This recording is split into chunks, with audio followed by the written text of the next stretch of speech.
BCS সহ ৩০টি নিয়োগ পরীক্ষায় প্রশ্ন ফাঁসের অভিযোগে পিএসসির ৩ কর্মকর্তা ও ২ অফিস সহকারী সহ ১৭ জনকে গ্রেফতার করা হয়েছে।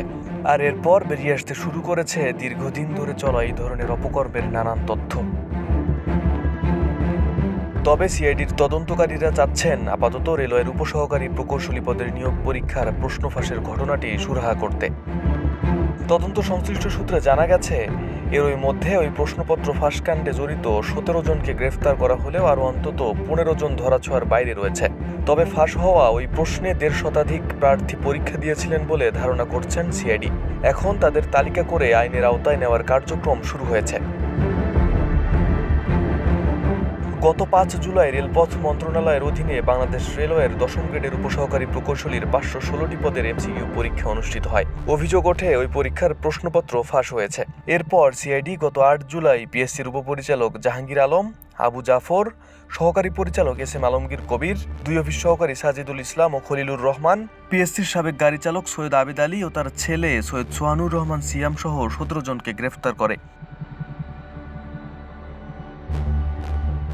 এরপরই বেরিয়ে আসে এই চক্রটি শুধু রেলওয়ের নিয়োগ পরীক্ষার প্রশ্নপত্রই নয়, গত কয়েক বছরে বিসিএস সহ বিভিন্ন ধরনের অন্তত ৩০টি নিয়োগ পরীক্ষার প্রশ্নপত্র ফাঁসে জড়িত।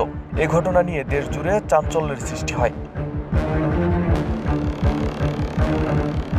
এদিকে সিআইডি প্রধান অতিরিক্ত আইজিপি মোহাম্মদ আলী মিয়া গণমাধ্যমকে জানিয়েছেন, প্রশ্ন ফাঁস বা তা ব্যবহার করে পরীক্ষায় অংশ নেওয়া কাউকে ছাড় দেওয়া হবে না।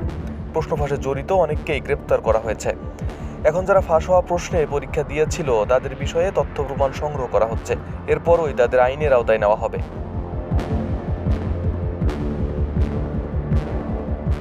তদন্ত সংশ্লিষ্ট সূত্র বলছে, গ্রেপ্তার ১৭ জনের মধ্যে অন্তত ৬ জন আদালতে স্বীকারোক্তিমূলক জবানবন্দি দিয়েছেন।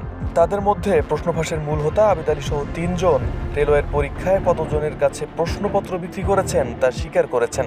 আবেদ আলীর জবানবন্দি ও জিজ্ঞাসাবাদে বেরিয়ে এসেছে, তারা সাভারের রেডিও কলোনিতে তৈরি করা বুথে ৫০ থেকে ৬০ জন চাকরি প্রার্থীকে ফাঁস করা প্রশ্নের উত্তর মুখস্থ করিয়েছিলেন।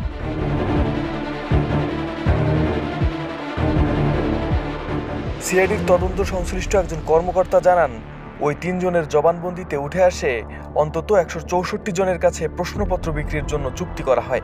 তাদের অনেকের নাম ঠিকানাও পাওয়া গেছে।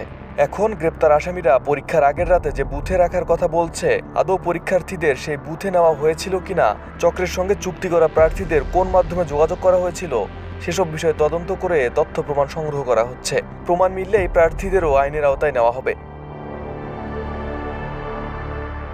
আরিফ হাসান, ঢাকা প্রকাশ।